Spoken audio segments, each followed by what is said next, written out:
Dhaka university এবং Jahangirnagar university নির্বাচন হয়ে গেছে এবং খুব তাড়াতাড়ি রাজশাহী ইউনিভার্সিটিটা হবে, তারপরে চিটাগাং ইউনিভার্সিটি হবে।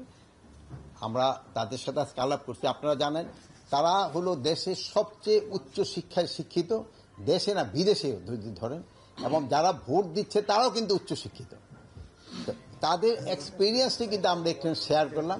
যেহেতু আমাদের একটা জাতীয় নির্বাচন আছে ফেব্রুয়ারিতে, এই নির্বাচনগুলি দেখে আমাদের কিছু কিছু এক্সপিরিয়েন্স হচ্ছে এবং আমরা এটা আমাদের জাতীয় নির্বাচনে এটা আমরা কিভাবে প্রয়োগ করতে পারবো, এই জন্য তারা খুবই সম্মানীয় ব্যক্তি। তারা এখানে এসে আমাদের খুব ভালো ভালো সাজেশন দিয়ে গেছে।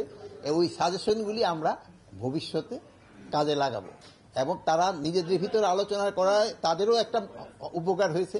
যেহেতু দুইটা নির্বাচন হয়ে গেছে এবং সামনের নির্বাচনগুলি কি করতে হবে, এই ছোটখাটো যে একজন ল্যাবস থাকে ওইগুলি কিভাবে করতে হবে, রেকটিফাই করতে হবে, এগুলি নিয়ে মেইনলি আলোচনা হয়েছে এবং আলোচনাটা খুবই ফ্রুটফুল হয়েছে। এবং যেহেতু উচ্চ শিক্ষায় শিখে শুধু দেশ না বিদেশে, এবং তারা তো স্বনামধন্য লোক, তাদের থেকে আমরা কিন্তু অনেক উপকৃত হই। নির্বাচনের ব্যাপারে পরামর্শ দিতে, যেমন নির্বাচনে ধরে পরামর্শগুলি মানে কতগুলি সেন্টার হওয়া দরকার, আর ভোট গণনাটা কিভাবে হলো, ওএমআর কিভাবে করা দরকার, এইসব ব্যাপারে কালিটা কিভাবে ব্যবহার করা দরকার, তারপরে কত তাড়াতাড়ি যেন রেজাল্টটা দেওয়া যায় এই জন্য কি কি ব্যবস্থা নেওয়া যায়, তারপরে ওই প্রবেশাধিকারগুলি কি সবার জন্য একটা আইডি কার্ড দেওয়া যায় এবং ভোটার লিস্টটা যেন একেবারে স্বচ্ছ থাকে, তারপরে ছবিগুলি থাকে আইডেন্টিফিকেশনের সুবিধা, এইসব জিনিস। দুইটার ডিফারেন্স হয়েছে, একটা হলো মেশিনের মাধ্যমে করছে ওএমআর পদ্ধতি, আর একটা হলো হাতে গোনা। তো এখন যদি মেশিনে করলে তো তারা তো সময় লাগে না, তা আমরা মানে তারা নিজেদের ভিতরে আলোচনা করছে যে মেশিনে যেন গোনাটা হয়। এখানে তাদের থেকে আমরা এক্সপিরিয়েন্সগুলি শেয়ার করতেছি।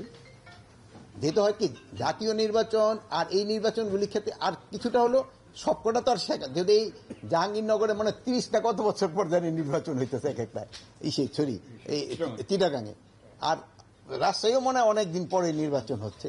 তাই জন্য এক জায়গায় দেখা গেল যে এর আগে যে নির্বাচন কমিশনার ছিল উনি মানে নর্মাল ভাবে চলে গেছেন, মানে অনেক দিন পরে। যেহেতু এই জন্য সবারই একজনের এক্সপিরিয়েন্সটা শেয়ার করলে সুবিধা হয়। যেমন আপনাদের ক্ষেত্রে ধরেন একজন দায়িত্ব নেওয়ার পরে আবার সাথে আরেকজনের নিয়ে আসে যে ঠিক আছে কয়েকদিন আন্ডার ট্রেনই থাকুক, এরকম তো উপকার হয়। দুটো নির্বাচনের ক্ষেত্রে তাদের কোনো উদ্বেগ নেই এবং নির্বাচনটা দুটোই খুব ভালোভাবে হবে আমরা আশা করি। এবং আপনাদের সাহায্য এবং সহযোগিতা আমাদের দরকার।